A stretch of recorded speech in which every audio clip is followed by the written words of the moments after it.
Assalamualaikum warahmatullahi wabarakatuh. Jumpa lagi dengan saya di sini Yoga di channel The Line.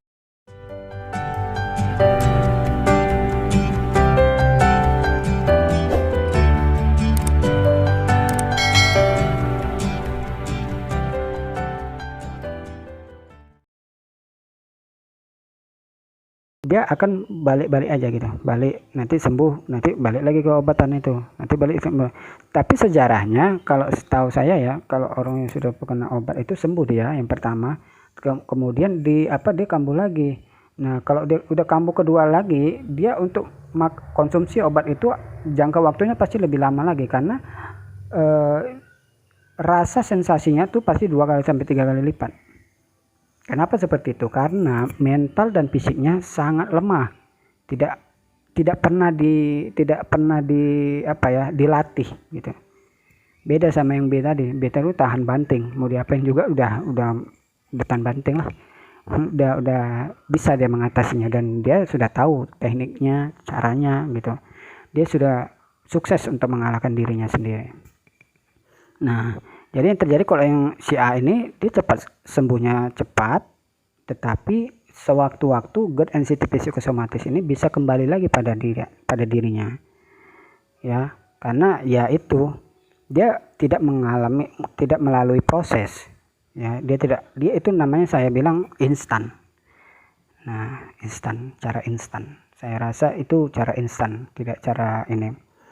Nah, itu perbedaannya di situ, dan kekurangannya masing-masing dan kelebihannya masing-masing. Jadi itu semua kembali lagi sama sahabat-sahabat di lain, cara pandangannya gimana. Kalau mau pakai caranya A silahkan, mau pakai caranya B ya silahkan. Itu tergantung keyakinan dari sahabat-sahabat di lain yang mana gitu. Nah, jadi pada intinya semua ini penyakit GERD, NCT dan psikosomatis ini bisa sehat secara permanen. Contohnya gini. Ya, kalau di agama saya itu Islam ya, semua aspek kehidupan ini ya, semua aspek kehidupan ini semua butuh proses, gak ada yang instan. Kalau di agama saya, kalau mau jadi orang pintar ya belajar yang lebih giat di masa mudanya ya, supaya kelak nanti menjadi orang yang sukses ya. Kemudian mau jadi orang yang sukses juga, harus bekerja keras untuk mencapai posisi yang lebih tinggi lagi untuk mencapai kesuksesan tersebut atau cita-citanya. Kemudian kita mau menjadi orang yang soleh. Nah, kita harus membersihkan diri kita, kita harus memperbaiki diri kita harus berhijrah dengan baik gitu kan. Kita itu menjadi orang sukses gitu kan. Kemudian mau banyak hal-hal yang harus kita pelajarin sebenarnya, karena semua itu butuh proses.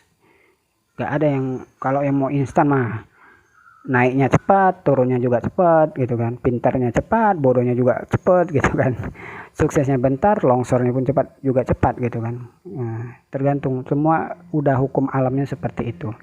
Jadi kalau kita mau membentuk badan supaya berotot gitu, gak mungkin 1 hari 2 hari 3 hari kita langsung berotot, tidak mungkin ya kan.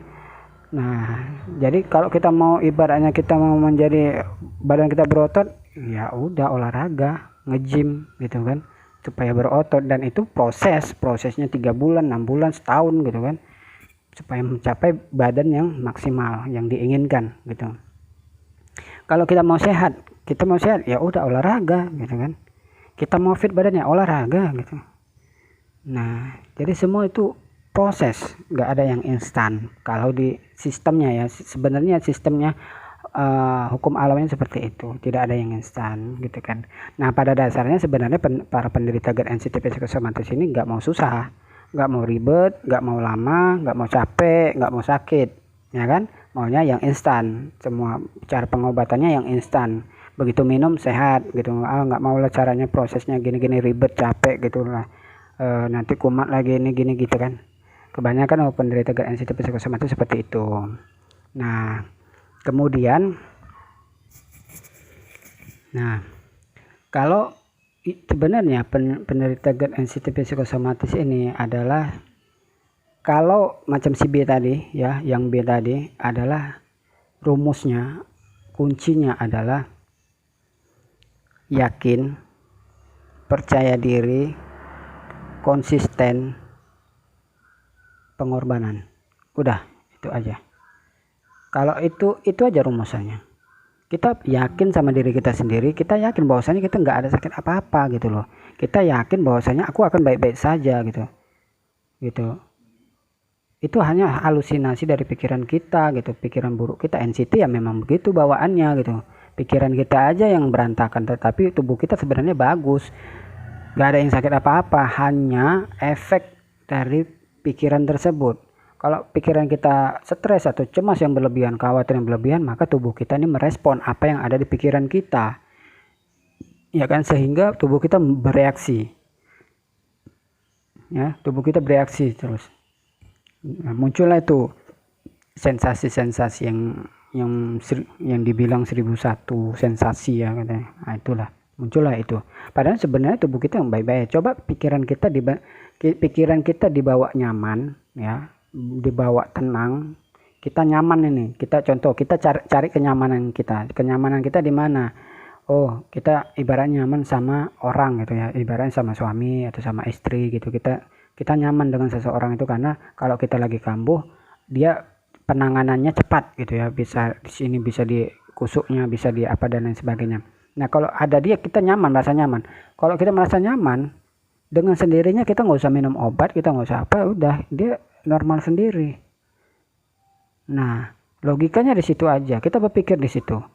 Kalau beneran ya, kalau misalnya tubuhku memang ada bermasalah apa-apa, tubuhku misalnya ada yang bermasalah, aku harus minum obat seharusnya baru reda. Ini nggak usah minum obat, aku hanya merasa tenang, itu udah reda sama sekali. Nah, jadi masalahnya apa? Yakinin bahwasanya itu adalah pikiran, permainan dari pikiran. Nah, itu sadarin itu ya. Jadi kemudian rumusannya gini adalah, hari ini gagal, besok lakukan lagi, coba lagi. Hari ini gagal lagi, besok coba lagi. Nah, hari ini kumat, besok coba lagi gitu. Terus menerus sampai benar-benar bisa. Karena keyakinan kita untuk merubah pikiran kita, untuk mindset kita dirubah lagi dengan cara ya untuk meningkatkan semangat kita, motivasi kita untuk merubah mindset, pola pikir kita dengan katakan pada diri sendiri bahwasanya hari ini aku kumat, besok aku coba lagi. Hari ini kumat, besok aku coba lagi. Kumat lagi, aku coba lagi gitu. Jadi sistemnya seperti itu aja. Katakan pada diri sendiri seperti itu. Jangan hindari mengeluh, perbanyak syukur. Oke. Nah, jadi sahabat-sahabat lain sudah mengerti ya, sudah paham ya. Dari hasil dari kupas tuntas ini itu saya kembalikan lagi sama sahabat-sahabat lain. Bagaimana mau memandangnya, bagaimana itu saya sudah memberikan visualisasinya, gambarannya, contohnya antara si A dan si B ya. Cara pengobatannya gimana, kalau si A dengan obat, si B tidak pakai obat. Jadi tergantung mau milih yang mana dan mempunyai kelebihan dan kelebihannya masing-masing dan kekurangannya masing-masing ya. Yang penting keyakinan sahabat-sahabat lain itu aja yang dimana letaknya di situ. Oke. Sekian dulu ya video kali ini, kita kupas tuntas dari pertanyaan sahabat-sahabat lain tadi. Di nextnya videonya nanti kita akan membahas